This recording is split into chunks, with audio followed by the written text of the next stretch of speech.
And welcome back to Scarred for Life, the podcast where we... I'm just laughing, Beth, your face when you took a drink. I'm sorry. And I was trying not to... I know. It was like a delayed reaction. I threw my coaster at myself, and I knew Jared saw it. And I was like, fuck.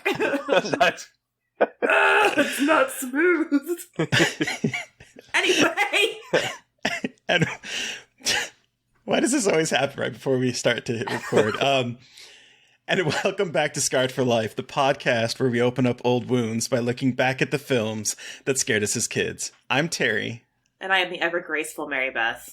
In each episode, our special guest brings with them a movie that traumatized them as a child.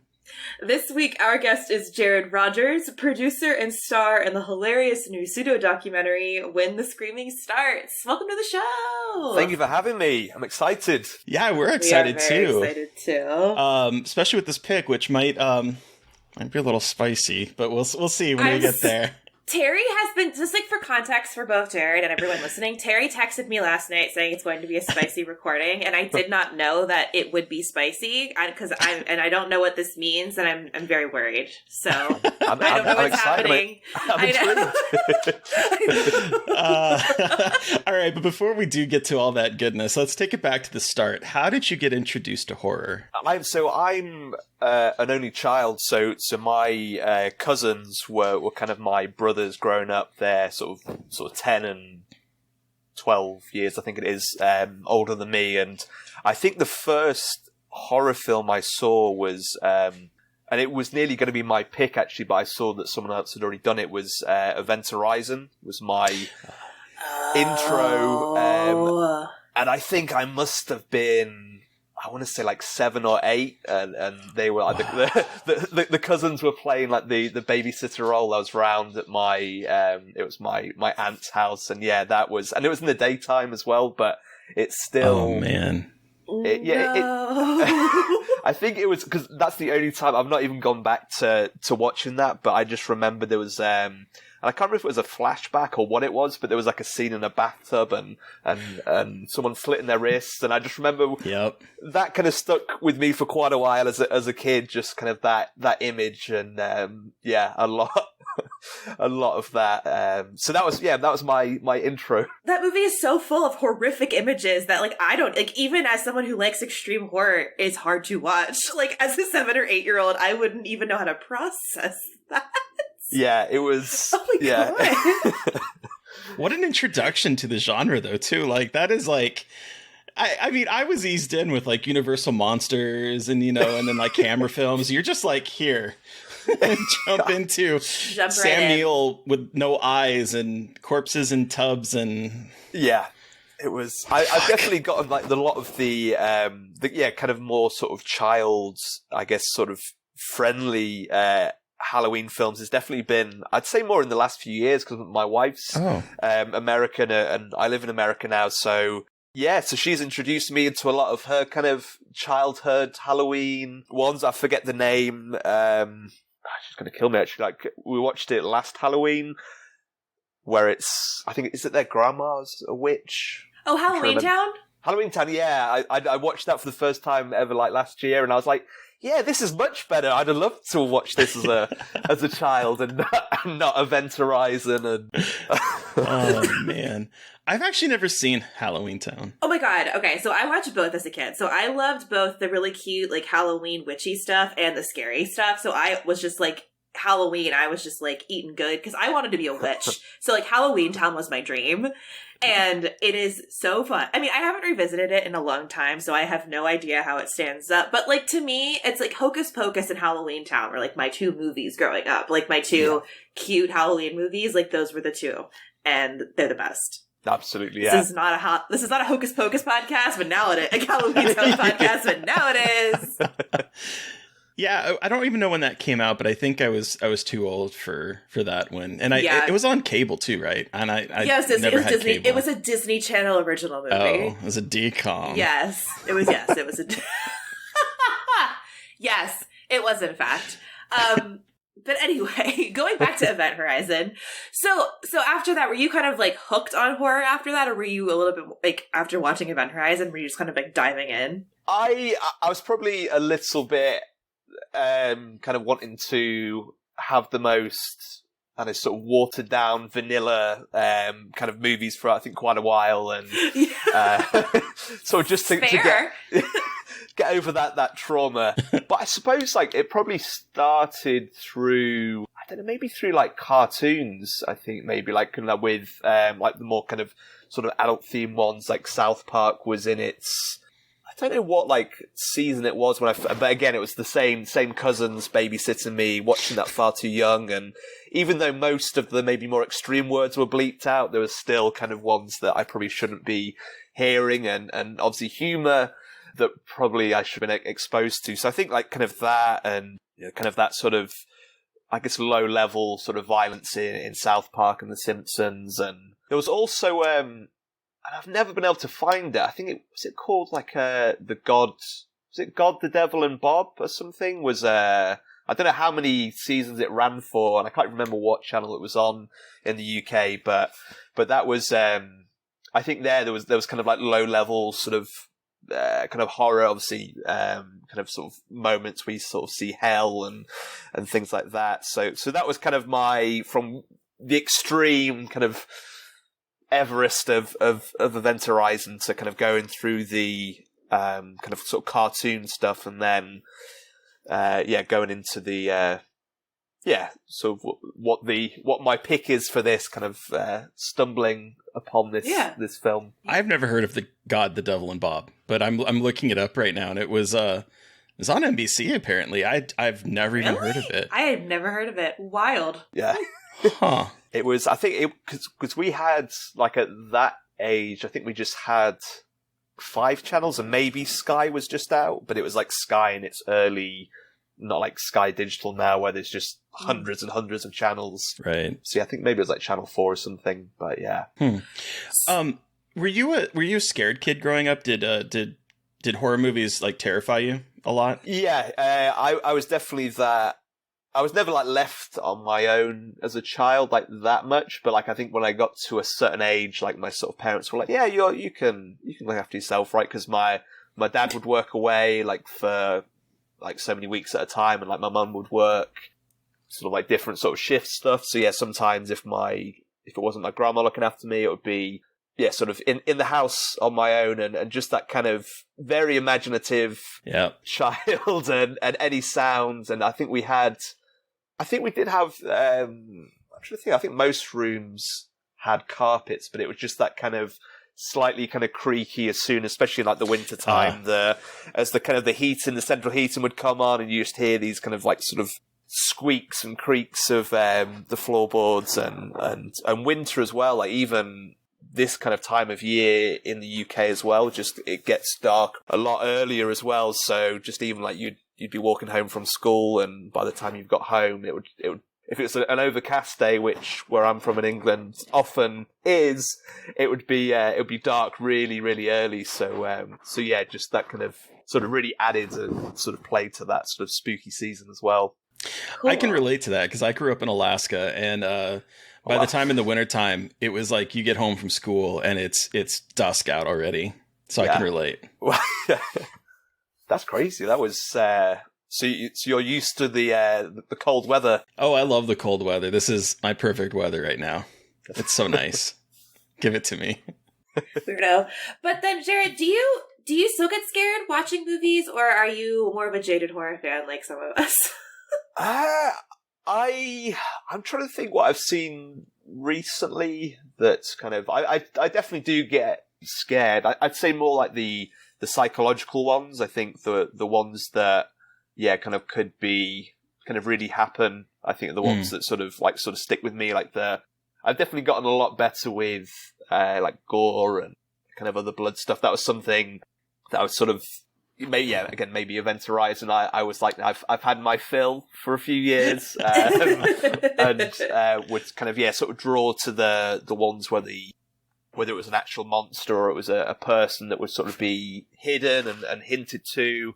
I've always, I'd say, probably been more sort of drawn to those kind of horror films where it's not out and out gore. It's kind of a slow build and kind of sort of playing with almost sort of playing with what's not there, and just how your kind of imagination can take it. Do you remember the last movie that like truly scared you or brought you back to that feeling of being a kid? Oh, I don't off the top of my... I'm trying to think, actually. Because that's the thing, it is a rarer... Yeah. Especially like the last, I'd say, 3 or 4 years. Like I've...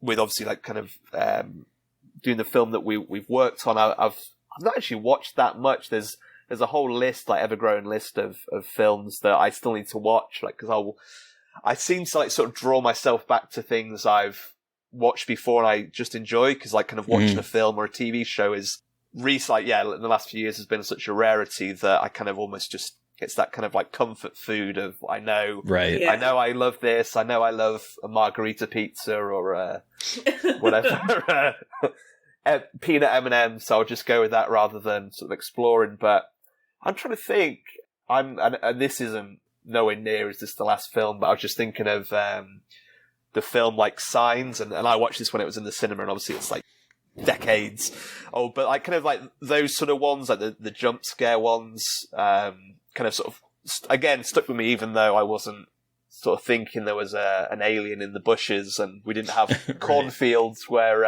I grew up, but just there's sort of those ones where things could be sort of lurking. Yeah. So you also mentioned that you kind of gravitate more towards like comfort food in terms of horror movies. So what are some of your favorites? What are the ones that you go back to all the time? I mean, the one I've picked is definitely Okay. one. It's kind of, I guess it's almost the one that sort of scared me for life, but it's almost like a I don't know. I think the more I see it, the more I can sort of see it as from like maybe like a filmmaking standpoint. So it's sort of slowly, it's kind of sort of soothing that fear that young little Jared had when he watched the film far too young. But I'm trying to think. I think a lot of things, I guess they're probably maybe classed more as thrillers. I'm trying to think they're out and out horrors, like and I forget the name all of a sudden. But the Ethan Hawke film where is he Sinister? I think Sinister, where like they move into the house and they find like the reels and that's Sinister. that again, like for my like the little kind of jump scares. Like I remember watching that in the cinema where I think it's like the lawnmower. The lawnmower kind of bit, yes. And just remember kind of watching that, and it's so like quiet as well. There's like little crackling bits of the of like the reel and stuff, and so kind of like I'd say like those kind of films. I think what else? I guess like Seven as well as another. I don't know if that's really classed as horror or if it's just kind of like thriller, but sort of those. And I think what else? I'd say those. I'd say that has horror that maybe mixes with other elements, like the kind of like the Alien films, and right, like kind of sort of blurs with other genres. Cool. So you have a movie out where you star and also you produce called When the Screaming Starts. Can you tell our listeners a little bit about the movie? Yeah. So When the Screaming Starts is a horror comedy about an aspiring serial killer called Aidan Mendel, and we follow him creating this Manson-style cult. So it kind of follows, similar to like a true crime kind of documentary, but this is about a guy that has watched every horror film, every sort of true crime serial killer, and kind of wants to emulate that for himself to kind of get that infamy. And then I play Norman Graysmith, who's the documentary filmmaker that's thinking that he's got his kind of golden goose in Aidan and thinks he's going to become this world-renowned documentary filmmaker for actually capturing someone's origin story. Hell yeah. So you know Connor Baru, who directed it, and Ed Hartland, who wrote it. You guys have been, working together for a while, right? On projects? Yeah, we've since we all met in London at drama school in 2011. So it's been a long old road to cool for our first feature. So who had the initial idea for When the Screaming Starts? So that was Ed Hartland. He's Okay. he's definitely out of all of us, the horror, I don't know what you'd call it, encyclopedia. And he was watching, I think it was the Ted Bundy tapes. Like, he was actually reviewing for I think it was the London Horror Society. But, so he was like kind of watching that and just was equally disturbed by it, but also just couldn't help but sort of be fixated upon it and want to sort of watch the, almost like binge the whole show at once, and just kind of started to question that and like other true crime things that were coming up that was sort of solely focused on serial killers, and almost in a way sort of, I don't want to say glamorizing it, but definitely holding the serial killer on the kind of the plinth, and like the victims are almost just these kind of little sort of B characters that just pop along, and like the main focus on the serial killer. And I think that was the origin for that. And then we all love comedy, and we wanted it to be kind of a really sort of dark comedy as well. So I think that was where the kind of the seed was planted. And it's definitely, the films had so many different versions as well, like how it ends and all these things, like without giving any spoilers away. But his serial killer knowledge was a little bit scary. Like, kind of, he was like, oh yeah, this character could be like based on this person, and they did this. And I'm like, okay, Ed. Oh yeah, I interviewed him a couple of months ago. We talked about Albert Fish, and Connor was in the call, and he was like, "You guys are weird. Like, why are you talking about all these horrendous serial killers?" It was incredible. Yeah, Albert Fish he's fucked up. Gnarly. But so when the scraping starts, it's a pseudo documentary style. So it's like what we do in the shadows. It's very like similar to the kind of the style of what we do in the shadows. So what kind of what was that like working in that kind of genre of filmmaking and making it feel like a documentary, but obviously not? Yeah, it was, I think, one of the reasons we wanted it to shoot it as the documentary style, because as much as we wanted to look as high a budget as possible, we definitely knew it was, with the kind of the scraps of money we had initially to make it, that we could achieve it. And if it looked in parts a little kind of rough around the edges, it kind of sort of played in with that documentary style. But things like what we do in the shadows and the office as well, the American office, but also the UK office, with that kind of really sort of bleak British look, that real kind of sort of dry humour at times. We really wanted to sort of tap into that well. And and at the time it was something we was going to try and shoot for, I think it was 12 days was the original. It was Adrian Musto, our DP. He did a lot of kind of like haunted house, or I don't know what the show is, like Help My House is Haunted or something, and like other documentaries about ghost towns and stuff. So he had like a really short window in January of 2020 where he was like, yeah, I'm free for these dates. He told us that in, I think it was October of 2019. So we the script was pretty much there, but the actual everything else of props and costume, really quickly.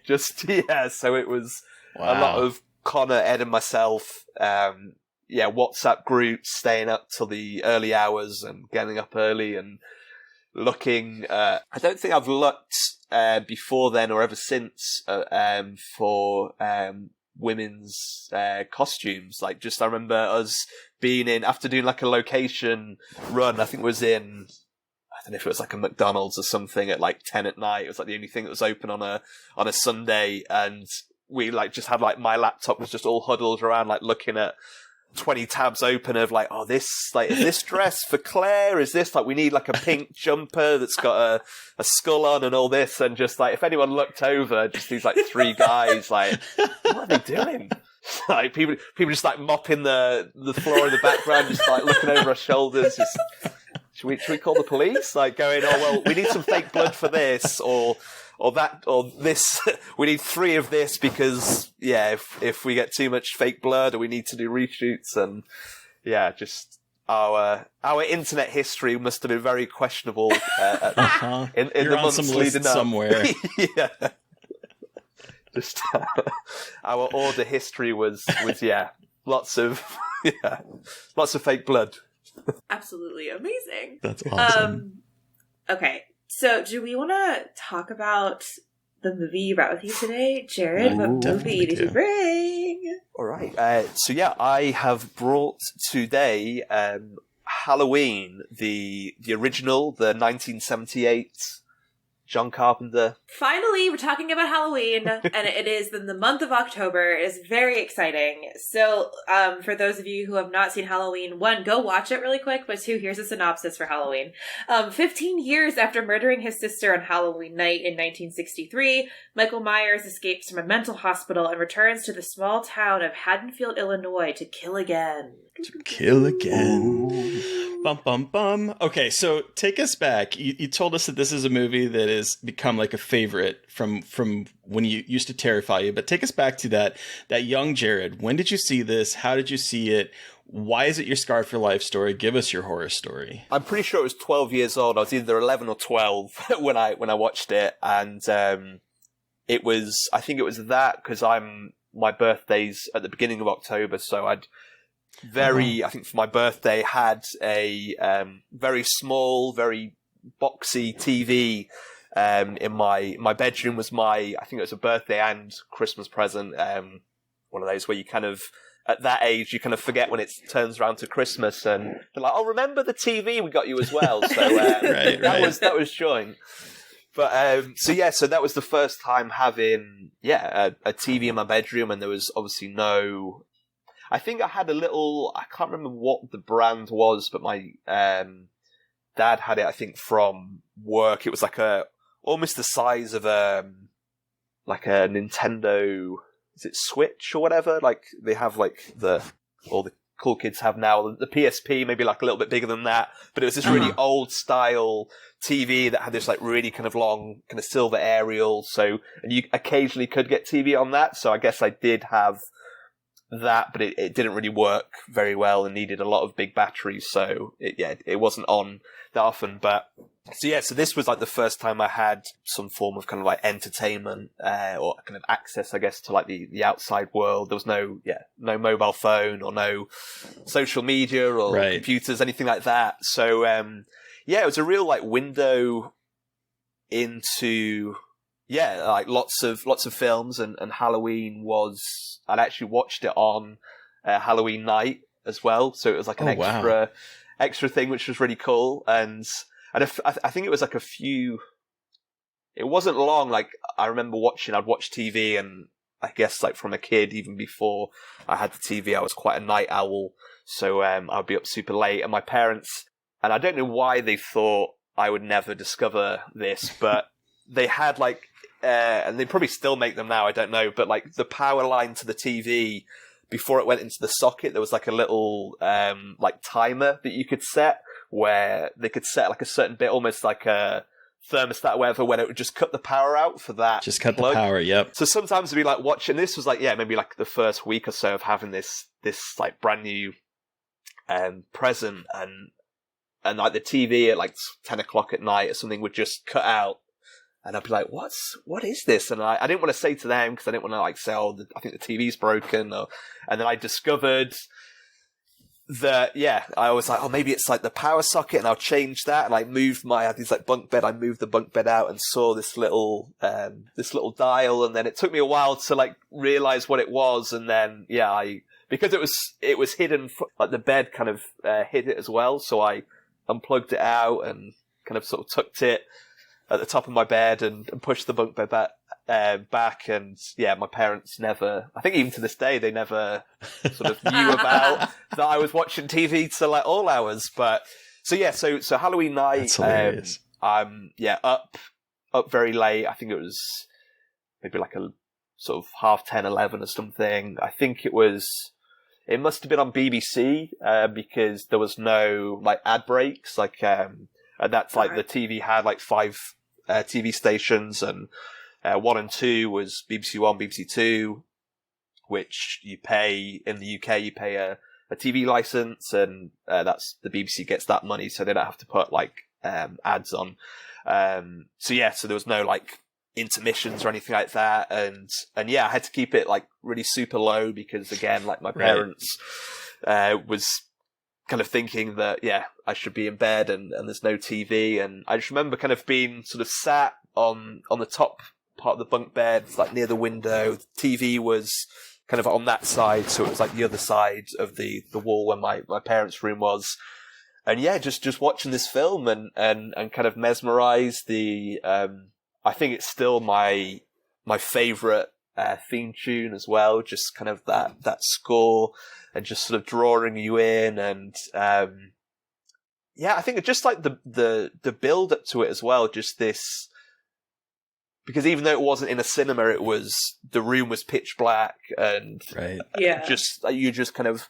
I was sort of glued to the TV, and there was no headphones, so I was kind of, I feel like I don't know, almost like I was trying not to, breathe as loud or whatever, so I could hear the TV or whatever, and I was just kind of really kind of huddled in. And well, I remember as a kid, like when you had to like have things down really low, because I remember when I grew up, my room was right next to my parents' room, and so if you stayed up late, you had to have the TV really, really quiet, and it almost like makes you more jumpy because you're just like pulled in. You have to like lean closer to the TV, and you have to like be like more listening to what's happening. So like the scares come, I think, a little bit harder. Yeah. So even like the little, just like the kind of the little where like Michael's watching Jamie Lee Curtis's character, just those like early bits. I remember like when she's walking with, I think, is it the first friend that gets killed? Like when they're just walking like back from high school, and like Michael's like kind of there in the distance, and then she does that.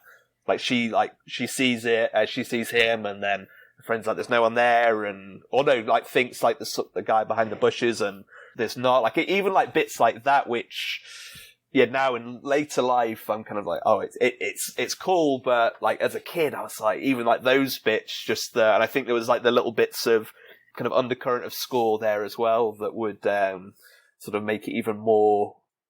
I guess like really.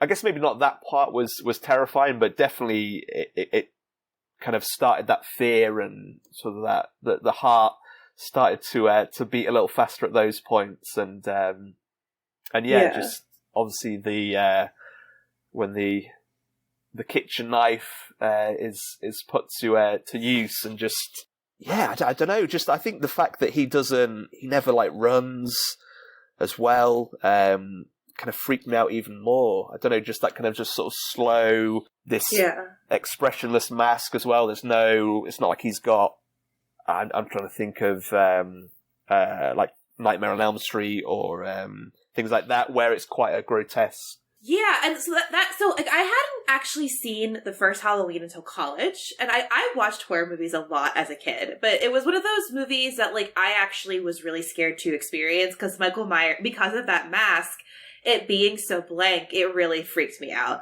And something about like the cover and just knowing who Michael Myers was, like I knew who he was, but I had no desire to experience it. But it's also one of those movies that like I had seen snippets of all of the original 5 on TV on like random Halloweens and random like parties and stuff. So like I was aware of him, but I had never watched a full movie. It was always like, oh, I watched part of the marathon on AMC. God, remember that? That was incredible. Anyway, but so then I finally watched it, and it was funny. It was in college, and I lived in like the women and gender studies housing, and we had to put on events every couple of months, like to live there. So we did horror movie screenings and talked about Final Girls. And so we were like, okay, we're gonna do because we were all like, it was like 4 of us who just wanted like, it was free housing, so we wanted free housing. Like, oh, cool. So we'll just program horror movies about women, and like we'll talk about women, and we'll get to live here for free for a year. It was awesome. So Halloween was like our Halloween screening, and I was scared watching it. We watched it in like, it wasn't a theater necessarily, but it had like a bigger screen in like it was like a library classroom. And we had like, the music was really loud, and I knew about it, but I didn't know about the cold open, like how shocking that was going to be.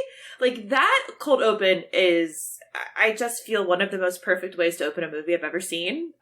Just to be blunt, I think it is the incredible use of the POV through like the killer POV, which I am obsessed with. And I love, like, it's like, I talk about this all the time with like found footage and like the killer POV and found footage links, because that's just like, I love that shit so much. But, and how just disturbing it is that this, like, the way this little kid is looking at his naked sister and the murder, it's just all so, it's so incredibly shocking for a movie like this. Like, it's always so surprising when you see it. And you're like, oh wow, no, this movie starts off like with a bang very quickly. It always kind of catches me by surprise.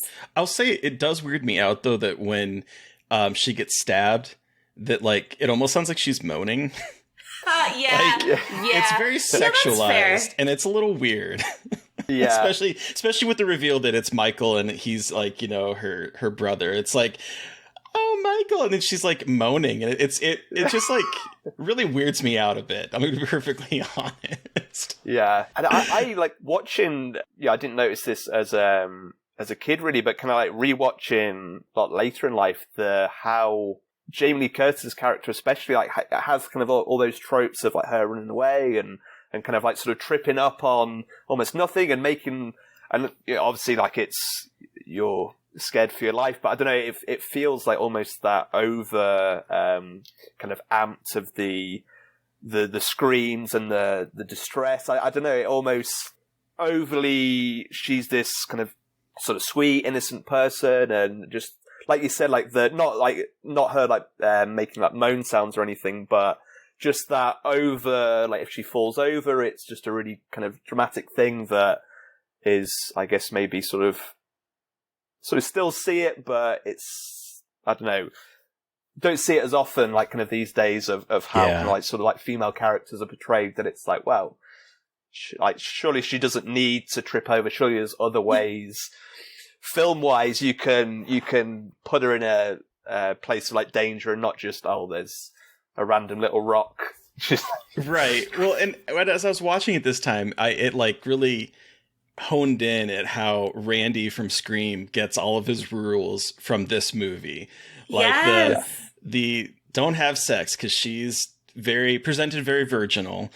The not smoking or drugs or whatever because her friend is toking, and it's such a funny moment in the car where she hands the joint over to Laurie and Laurie holds it with both fingers. This very like petite, and like and then she like starts coughing, so it's obvious she's never smoked a joint before. She doesn't know what she's doing, so there's that rule. And then a character even literally says, I'll be right back. So like it's obvious like this is the movie that Randy has seen, that he decided these are the rules of slashers, because not all of them follow these rules. It's just this movie seems to like cement that kind of aspect of the subgenre. Yeah. Well, and we talked about that too, because we talked about Black Christmas a couple of years ago, and I mentioned, especially in like, because I think Halloween borrows a lot from Black Christmas, but looking at like the kind of evolution of the final girl and what how Laurie Strode is so different from our final girl in Black Christmas, and how it's so drastically different, but somehow Laurie Strode became kind of like this pinnacle. And it's like, it's so interesting to think about that too, because like, I don't know if John Carpenter and Deborah Hill really knew what they were doing. You know what I mean? They're like, oh, we'll just like make this kind of archetype character. And it basically spurred like decades of horror discourse, which is wild to me. Like, if you ever think about that, you're like, oh shit, like somehow this character I created has launched like an entire movement in the horror genre. It's fascinating. Yeah, and just like how like towards like the end when Michael comes into like the house that she's babysitting, like how she's this kind of almost that kind of motherly thing that she takes the other child that her friend's babysitting. It's like, I know I'll be the kind of the mother role as well, and just like you say, adding even more to this, that this is who you should be, kids. You shouldn't go out having sex like unmarried and drinking, underage drinking and smoking and all that. They'll get you killed.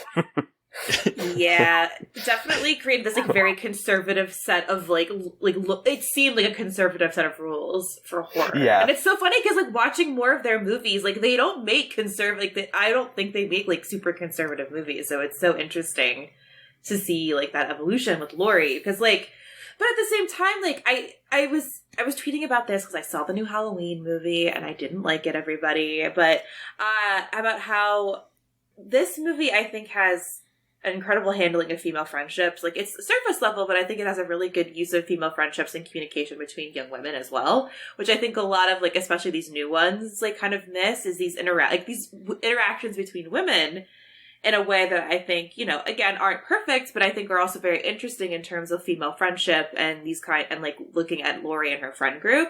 And I never appreciated that until recently, too, about how they wrote these characters. Like, Deborah Hill, icon, rest in peace, my queen, producer of a lot of these movies and creator of Halloween with John Carpenter, like, helped write all those dialogue sequences. Mm-hmm. And I think that really lends to this, like, incredible feeling in this movie of, like, identifying with these characters and, like, caring for them more, which I hadn't thought about until recently. Yeah, I thought about it this time, too, with the dialogue and the interactions between them, because I was like, wow, they do feel like actual friends. There's good-natured ribbing. There's like they sort of like once Laurie says that, you know, she's interested in Ben. Is it Tramer? I can't remember what his last name is, but Ben. And all of a sudden, you know, her friend Annie is like calling him up and trying to hook them up. Which, who has a dance the day after Halloween? But that's another story. But I was like, what is, it's a little too late for like homecoming dance. But anyway, so like the fact that, you know, she's like, you know, I'm teasing her, that kind of playfulness that they each have like almost a little bit of character traits of them. You know, Laurie's the more, you know, buttoned up. I love that she's wearing a turtleneck. Like, she is so conservatively dressed, and yes. Annie is like dropping off her ward so that she can go get fucked. And then Linda is sort of like, oh, there's an empty house here, I'm gonna go have sex. Like, they all have like these different kind of ditzy personalities, or like strong personalities or whatever, but they all have interactions with each other that feel so authentic. And that is one thing that really jumped out at me this time. And you're right, Mary Beth, I definitely think it's because you have Deborah Hill writing the dialogue for most of the female characters, I believe, if it's what I read. Yep. And I think, again, like, that's something that a lot of these other movies miss, I think, in terms of creating these characters. Because, I mean, like, Laurie Strode's an icon. I love her forever. I'll never not love her as a final girl. Like, Jamie Lee Curtis, what a bad bitch I mean, like, and that woman, I mean, come on, from Halloween to now, she has been unstoppable. I love her so much. Anyway, but... And that was her first film, I think, wasn't it, as well? Yeah. Her first, like, introducing her. Which is incredible as well. And it's just, and it's incredible to see, like, the lasting power she's had as a figure in horror, and just, like, what Laurie Strode has meant to so many people. I think it's just so fucking cool to have a character like that.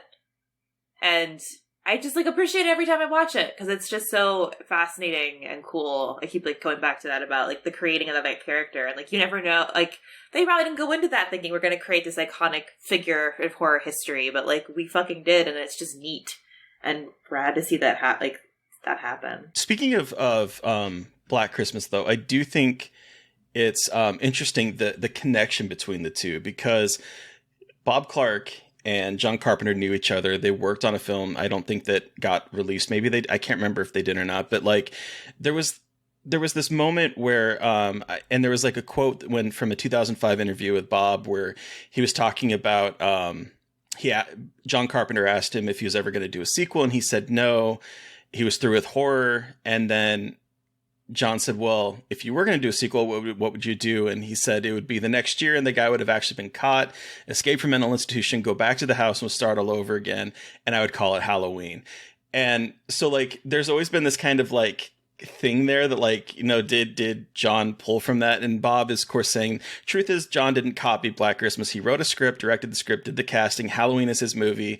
And besides, the script came to him already titled anyway. And he's right. After, like, these, because, like, there was, like, a whole rash of, you know, horror movies named after holidays. And so someone was going to do a movie called Halloween. I mean, it's just going to happen. Yeah, fair enough.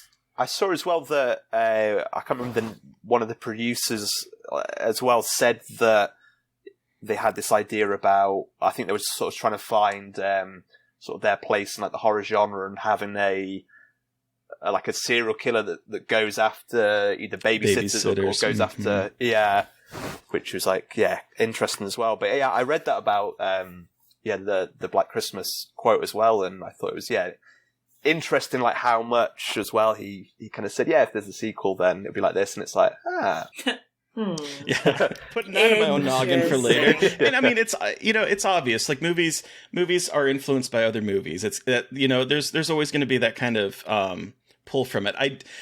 What I do think is kind of sad though is that most people consider this like the father of the slasher genre, when Black Christmas, I personally think, was doing more and better. Yeah. Like 6-7 years is 6 years. I can't remember exactly when that came out. I think it was 73. I think was it 73? So like 5 years earlier, and it just this movie did gangbusters, and that was a little Canadian picture that I think made $4 million, and so it's obviously the one that everyone is seeing is the one that's going to be credited for that. But it kind of does make me sad that Black Christmas was doing most of the things that we like associate with slashers, like the killer POV and the heavy breathing and all that kind of stuff, was doing it, before. Makes me sad. But they didn't have a cool mask, Terry. They didn't have a cool mask. Cool William Shatner mask. I was just gonna say, it's just interesting about how people gravitate and grasp onto the looks of something. I feel like that's what people need, is that icon. Because Black Christmas doesn't have that as much, and and I love that. But again, it's so I just think it's so fascinating about when people make horror movies, they want to have that icon. I mean, look at all the masks I have behind me. Obviously, we all want an icon that we can recognize and latch onto. We have a stranger's mask now. Oh yeah, I got all three. I got all three of them now. Ooh. Anyway, it's so interesting about how what we latch onto and what we gravitate towards as people. But that's just me talking nonsense about horror movies. It's not nonsense though, because you're absolutely right. I mean, especially in the late 70s, early 80s, it was the villain that, captured everyone's attention. Whether that was, I'll be perfectly honest, Jaws 2 is a slasher, whether it was the shark in that one with the scar on its face, to the Michael Myers mask, Jason's mask, Freddy's burnt face, Chucky. All of these villains became bigger than the characters in the movies for the most part, because they had such iconic, terrifying visages, and we don't get that in Black Christmas. Yeah. And that's you saying Jaws as well, reminded me as well that, again, the Jaws was a film where I definitely feared going in, not even just the sea, but sometimes in a pool or something, just a swimming pool. You just kind of go, well, you never know, it could somehow a great white could go through. Seriously, I brought this up on the podcast before, but I grew up in Alaska. I swam in an indoor pool. I didn't want to swim on my back because I was afraid that Jaws was going to come up behind me, and I called it Jaws, come up underneath me and eat me because I couldn't see underneath me. It's that irrational fear, and it's just those villains just, I think, tap into something that makes it everlasting in a way. Yeah, and I used to. I should say this earlier actually, but I at that time as well, after I'd watched Halloween, I had a paper round, and it was quite a small town where I'm from. It was obviously that sort of time of year as well. I was kind of getting up at 6:30, whatever, doing the paper round before school. So it was very dark, and it was actually quite a, it was probably a sort of the posher, kind of quite more wealthier area of the town, and long drives, kind of a lot more kind of older, not as old as maybe, kind of the Myers, house, but, kind of this creepy, lots of trees, lots of places where someone could be hidden behind. So just that as well as a kid, and just it was it's fun. It was fun paper. I was going to ask, is there because I mean, they make a comment in this movie about, and I think this is sort of an iconic thing in these types of films, where it's the house that everyone knows or everyone thinks is haunted. Did you all have that in growing up, the house in your neighborhood or nearby that everyone is that is the haunted house, that is a house you don't want to go into? I can't think of a house, but there was an urban legend about, it was called the Green Lady, and it was how she was killed and chopped up by her husband. on there. But it kind of didn't really make sense, I guess, because it was meant to be by a roadside as well. So, but as a kid, like, you don't really think of like that whole sort of process of that. But yeah, the fact that, and it was near a place called Hubbard's Hills, which is again, very. I think nowadays it's just like kind of like underage drinking that people hang around there, but people kind of say that there's, not. I don't think we ever said like the boogeyman like in Halloween, but there was definitely kind of that, like there's like the Green Lady and just the supposedly like sightings of like ghosts and that, which nowadays I'm like, no, but as a kid you're like, oh my goodness, I can't go. Eat that up. Did you, Mary Beth, at all when you were growing up have any, like, the house that everyone warned people to stay away from? Or oh yeah, there was like an abandoned this is terrible, but an abandoned like plantation house near where I grew up, because I grew up like not in the South, but Maryland. I don't know, where I grew up was like sometimes considered the South. So there was like one of those houses where everyone would go to, like, everyone had a story about finding a dead body in the house.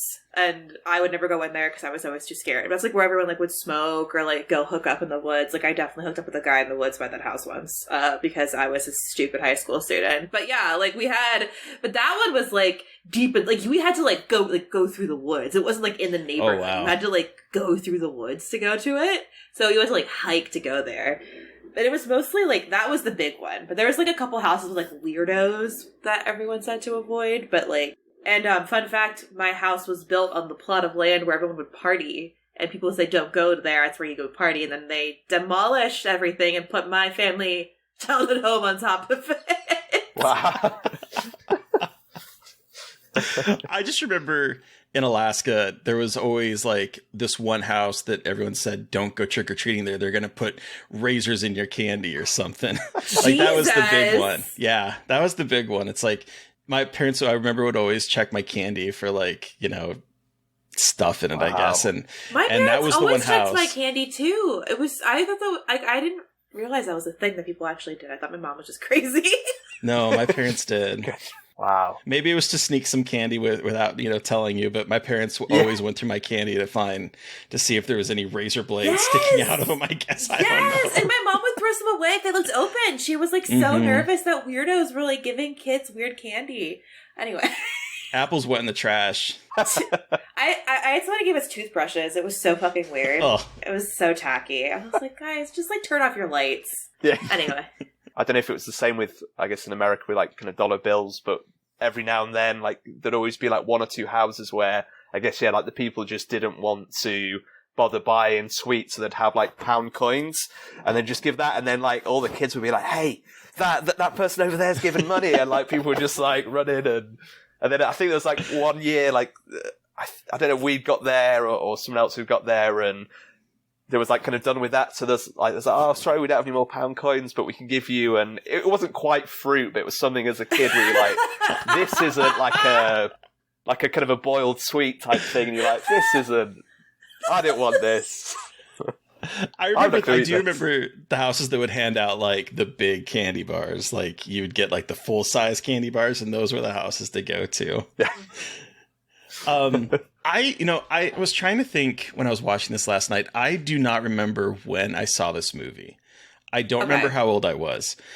What I do remember is knowing that there was a Michael Myers and knowing that mask, but I didn't associate it with this movie because the cover of this movie was like this pumpkin with like a knife hand. And so I honestly got this movie confused. Oh, and I also remember seeing the mask in Halloween 3, like on the cover, the pumpkin again, the pumpkin mask. So I'd always get this movie confused with Pumpkinhead because I thought the killer was walking around with a pumpkin on his head. And so I had Michael Myers in one corner and I had this pumpkin-headed killer that was in Halloween. And it wasn't until I saw this movie, I don't remember, my teens maybe, finally, that I kind of put two and two together and was like, oh, this is not what I thought it was. But I honestly don't have a lot of nostalgia for this movie. I was a Fredhead. I was a Freddy Krueger fan. I watched all of those. And so that was my kind of serial killer, supernatural killer of choice. So I don't know. This this isn't my favorite movie. This is one of those movies that, like, I respect it. I know Mary Beth, listeners, Mary Beth is giving me the look that I get more often than not, it seems like sometimes. But no, I respect this movie a whole lot. I love you and I respect your opinions. You are your own person and I respect you. It's just this is a movie I respect. I think there's a lot of great stuff going on to it. It's just not the one that I seek out when I want to watch, like, a slasher film, shall we say. Interesting. Huh. Yeah. Why? I want to understand. I think it's kind of boring. We want to help change you. What'd you say? What'd you say, Terry? I think it's kind of boring. Okay. I'm sorry.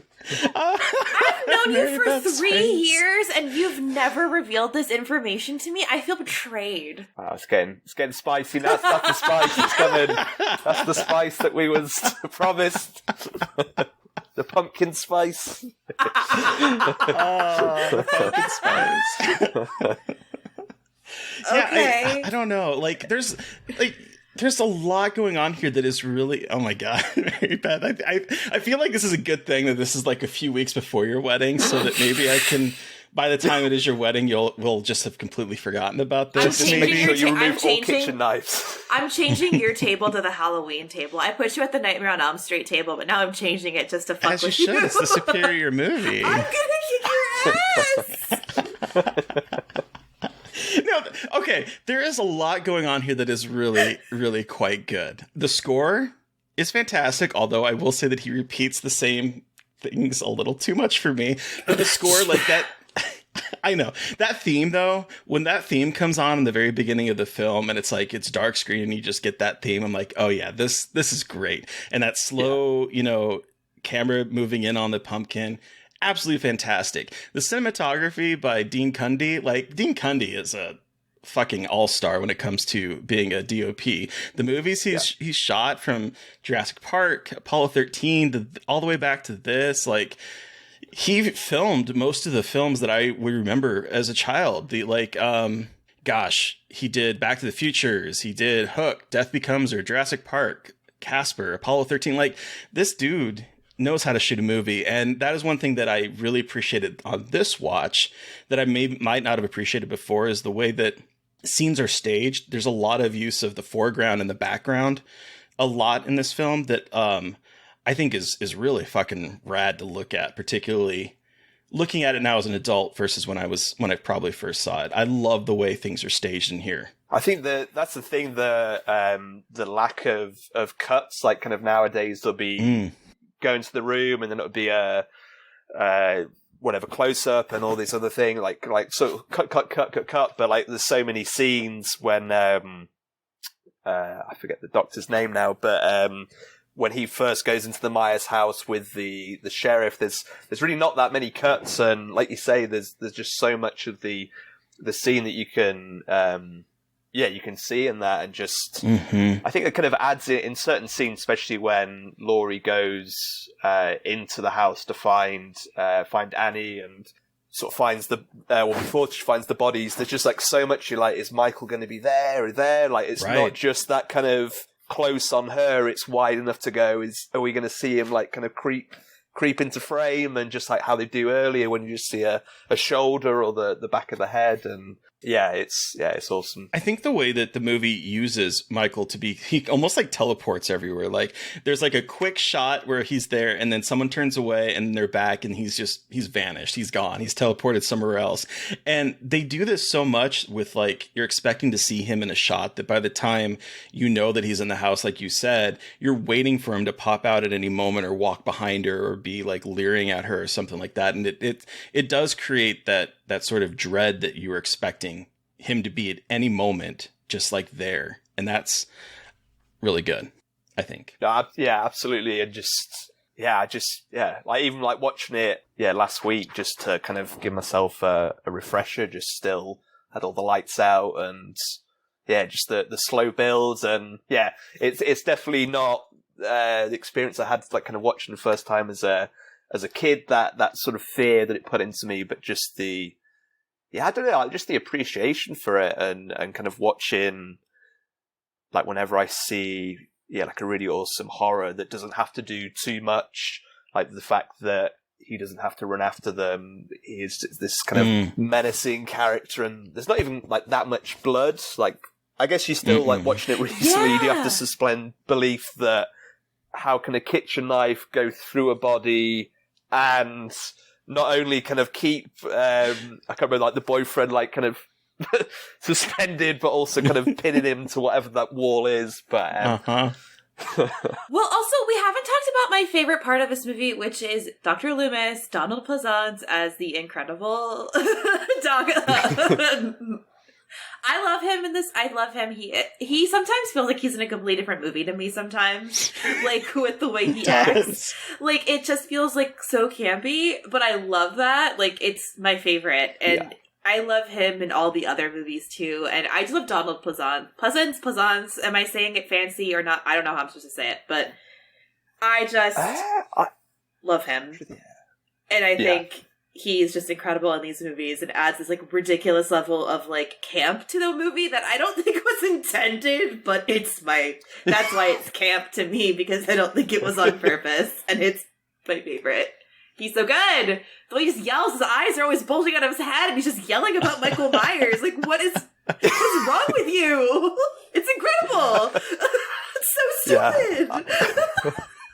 I just like love how as well the when he's like just kind of like waiting outside the Myers house, and I think those like the bullies, and he kind of like does whatever the voice, and they run off. Hey, Lonnie. And then, and he's just. Like and again, it's like you have to like suspend like the, I guess, mechanics of if it were to really happen. But like he's been outside the house, and wherever like Michael parks the car that he realizes the car that he steals, like when they try and go visit him.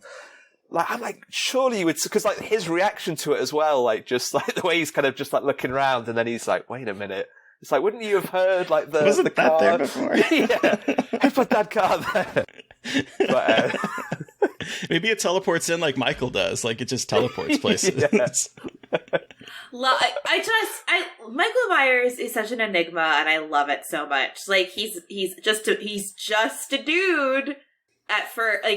He is presented as just a dude. And then as the franchise progresses, we know that it gets even weirder than that. But it really is fascinating. This guy he's just a weird dude in a blue outfit with blue jumpsuit with a mask and a fucking kitchen knife. It's so simple, but it's so fucking scary. It is. Yeah, I think that's the simplicity of it. Just just this blank expression, this blank Shatner-esque. And I was kind of wondering as well, just because he kills the mechanic to get that blue outfit, but I just wonder, like, what other potential Michael outfits could there have been if there wasn't a mechanic there that he could have killed? Like, just what? This happenstance that creates an iconic look. Like, it's just, it's perfect. It's like when Jason finds his hockey mask. It's like, what if it was something else? Like, it's that moment that like creates this iconic image of him. I do want to talk about that simplicity though, because it is something that I think this movie does incredibly well with, like, the fact that we don't need to know much about Michael Myers, except that Donald Pleasance refers to him as an it. And that was such a funny moment that I picked up on this time, where he's like, don't underestimate it. And the nurse Marion is like, don't you think we could refer to him as a he? Like he's like, your compassion's overwhelming, doctor. But like, to him, this is like not a person. This is evil personified. And I that's something that I picked up on this time a whole lot, where it's like, we don't really know much about Michael. We know that he was a kid that killed his sister. He hasn't spoken a word in that entire time. And between that 15 years, Dr. Loomis has gone from wanting to try to rehabilitate him to wanting to make sure that he never sees the light of day outside of wherever he's at, because he sees like something in him, almost like there's like a line that I feel like is pulling from Jaws, because he's like talking about his eyes, and it reminded me of like the way Quint would talk about the shark's eyes of being like a doll's eyes, a dead eyes, that's what it reminds me of. Like, we're talking about this creature, not this human being, this utterly evil being that is just there for one reason, and that is to stick knives in people and stick them into the wall. Yeah. Uh-huh. Yeah. Halloween. Yes, Halloween. That's why the Halloween's the best horror film. Look, I love Halloween. Terry, I love you, but I disagree with you. I just think that I agree with you that Black Christmas, it did everything it did a little bit better. Like, I love Halloween. I think it's great. I just think Black Christmas is like the more elevated version of that. But goddamn, if Michael Myers isn't scary as shit, and if Laurie Strode isn't the coolest final girl, and if it just like didn't give us some iconic images, like I don't know, and then fucking Dr. Loomis, who's just a goddamn lunatic. So good, Terry. God, I love you, but why? I know. I'm a Fredhead. I love that. I also love Freddy. Yeah, Freddy's funny. But you are a recent Fred person. Don't hold that over my head. Sorry, Jared. No. This is getting spicy. That's good. No, one thing I picked up this time that I never really noticed before is that he eats a dog. There's a moment when there's a moment where when Loomis and the sheriff walk into the Myers house, and there's like, oh, is that a dog? Yeah. And he's like, he got hungry. And I'm like, what did he do to this dog? I forgot about that. Ew, what the I was like, excuse me? This is like a normal thing? He got hungry. Yeah. Like, what? It's not like, the hardware store, like, obviously didn't have any food, and he didn't want to go into any other store to shoplift, so he was like, yeah, I'm just gonna talk. Well, that was the other funny part when, like, there's a break-in at the hardware store, and he's like, oh, and the sheriff's like, oh, it's just some kids. They stole a mask, a knife, and some rope. Like, just some kids. And I'm like... Nothing to worry about. Absolutely nothing to fucking worry about. There's nothing weird about that at all. Like... How are you a sheriff? I just... Also, as well, like, I feel like, and someone that has a lot of... I've like dealt with my life not having a great sense of smell. Like the fact when Laurie's like coughing and they've got like the and they're like, oh, don't let my like stop coughing. Like I don't want my dad to know. And they roll down the window and it's like, would he not? Because he like leans in. He's like, you girls are, yeah, pour it out of the car. Whatever. It would have been like, yeah, incredible. And he was just totally like, all right, girl.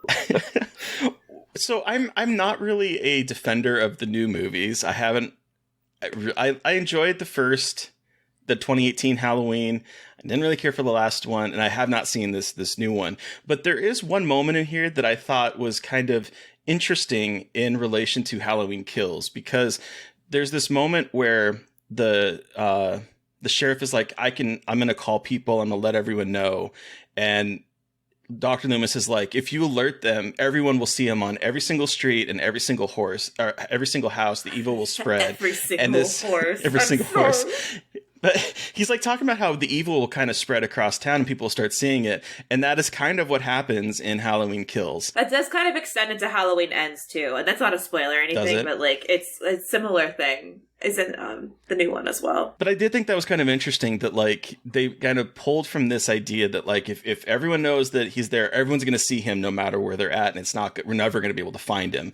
And so I did kind of think, watching this movie so closely after watching Halloween Kills, that there is that sort of nugget that I think has informed that second movie in this new trilogy a little bit. I didn't think about that. I hadn't thought of that. Yeah. Cool. Well, so there's a positive. I know. Do we want to wrap up and give Halloween a rating out of 5? Sounds good to me. Okay, Terry. How many teleporting Michaels out of 5 do you give Halloween? And I know it's going to make me sad no matter what you say. So. I give it a 1. No, I'm kidding. Wow. I'm totally kidding. Totally kidding. This movie is technically well made, especially considering that it is like a very indie film made for $300,000. Very like scrappy independent filmmaking. Established careers for Dean Cundy, for John Carpenter, for Deborah Hill, for Jamie Lee Curtis. Oh my gosh, I just was like, for Laurie, but it's not Laurie. But established like their careers, and it's such a humble beginning for it. I think this movie is really well made. It's just not a movie that I go to when I want to get my slasher fix. And that's just, I have to be who I am. But I think it's a very well made movie. I'm going to give it 4 teleporting Michaels out of 5 because it is a very well made movie. It's just not my personal cup of tea, but I can appreciate it and respect it for what it is. How's that, Mary Beth? Not as spicy as you were probably expecting. Not as spicy as I was expecting. You're right. But what about you, Mary Beth? Is this a 5? This is a 5 for me. It's a 5 across the board. I think it's an incredible movie. I think, I don't know. I've already said everything I love about this damn movie. It's Laurie Strode, Michael Myers, Dr. Loomis, all these just ridiculous things coming together to create something that I think even after 40 plus years is terrifying and timeless in a way. And I just, despite how much I'm not the biggest fan of the new trilogy, I mean, like, it just goes to show you how much this figure has persevered and like made it through the time, like horror time, which I think is so amazing and speaks to how terrifying he is and can be. So it's 5 for me. But Jared, you have the final word. How many teleporting Michaels out of 5 do you give Halloween? Oh no, it's going to be 5 for me as well. 5 teleporting Michaels. And I remembered as well that, and this isn't my story, but it's my mum's friend, like when she was, I don't know how old they would have been, like, but they went to the cinema to see Halloween, and her friend actually, I want to say it was a kitchen knife, but maybe it might not, maybe it was just like a regular knife or something, but her friend was, I guess like her parents was out of town or something, so she was staying home alone, and like the next day, or like maybe a few days after, like she told my mum that she was like, yeah, I actually had a knife under my pillow because she was that scared of a Michael Myers. So it's. I can believe it. I can believe that. I think that, I don't know, that time period as well. Like you see, like even in films and TV shows now. Like I watched a few weeks ago, I watched Black Phone, and there's just like certain things as well, like in that film where these kids are going missing, and like parents are like, yeah, no, you go to school, like you can walk yourself back and to and from school. Like it's like, even though there's a guy that's like missing children and that, and the same in this, like the kind of like windows being like left open and stuff, and it just it's always kind of a fun like horror trope where it's like when Jamie Lee Curtis's character, like I think after like the she stabs him from like the closet, and she kind of just drops the knife like right by his body, even though she thinks he's dead. It's just like, just take the knife with you. Like you've seen him, you've seen him how he got up from the knitting needle and all these other things, and right. Well, one last thing, though, that just popped in my head as you were talking about the sort of like leaving the doors open and everything. What really struck me this time was when Laurie is trying to get help and she goes to that next door neighbor and is pounding on the door. The light turns on. They look out their blinds and then they close the blinds and turn off the light. And it's like, wow. It's like right there is like a little bit of social commentary about the suburbs and people that are supposed to be kind of like this community. Then they're just like, I'm not dealing with any of that, whatever's going on out there. Yeah. You're on your own. Yeah. Yup. Yeah. Well, thank you so much, Jared, for joining us to talk about Halloween. Where can our listeners find you, and what do you have? The floor is yours. What do you have to talk about or plug? Well, and thank you for having me. When the Screaming starts, it's out currently on Screambox, and it's going to be out on transactional on Amazon Prime and iTunes on October 25th, I believe. And we're on all the socials. I think it's When the Screaming starts on Instagram and Facebook, and at When Screaming on Twitter. So yeah, that's us. And if you like, not trying to compare it to Halloween, but yeah, there's a slow build with comedy, and then you kind of get your screaming and fake blood fix kind of from the middle onwards. So yeah. Hell yeah. Awesome. So, listeners, you've heard from us, but we want to hear from you. What was your experience with Halloween? Send us an email at scarredforlifepodcast@gmail.com, or you can reach out to us directly on Twitter. I'm at MB McAndrews. And I'm a Gaily Dreadful, and be nice to me online. And of course, don't forget to follow the podcast on Twitter at Scarred Podcast. And please don't forget to review, rate, and subscribe, and support us through Patreon. Thank you to Eric Power for our artwork. Thank you to Sean Keller for our music. Thank you everyone for listening. Please stay safe out there, but most importantly, stay creepy. And until next time.